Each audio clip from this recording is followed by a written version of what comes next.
here's an example that will come up a lot when we're talking about functions, especially in the calculations. And you probably just noticed this if you just watched the other two worked examples in this section.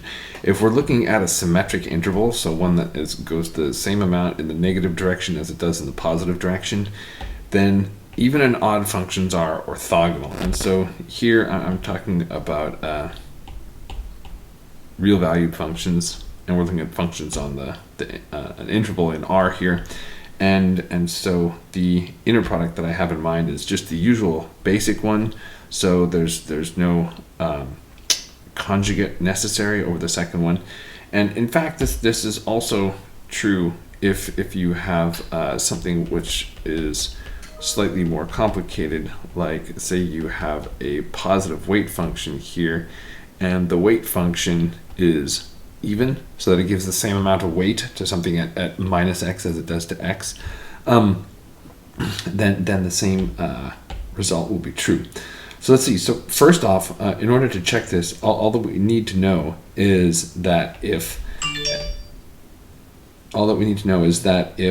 f is odd and g is even, then fg is odd. And the proof for that is real straightforward. So the definition is we need to see what does fg look like at minus x.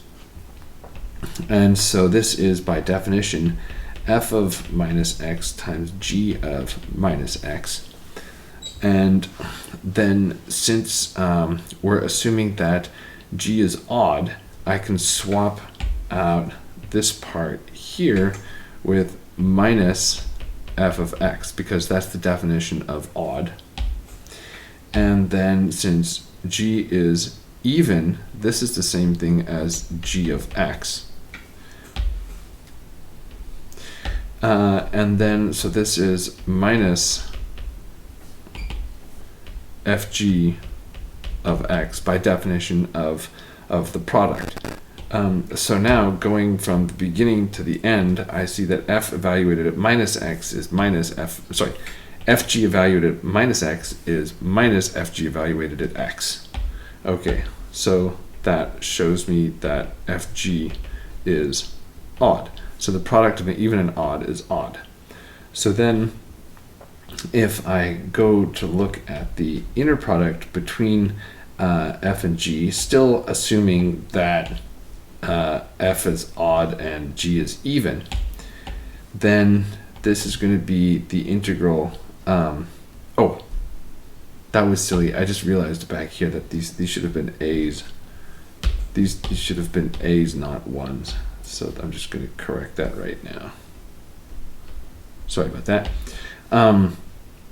So from minus a to a, then here we've got f of t, g of t dt.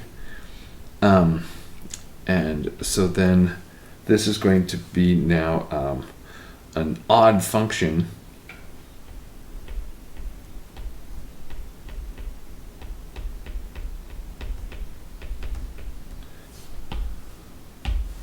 So this guy here is odd by what we just saw. And so since we're integrating over a symmetric interval, this is going to be 0. So we have that even and odd functions are always orthogonal over a symmetric interval like this.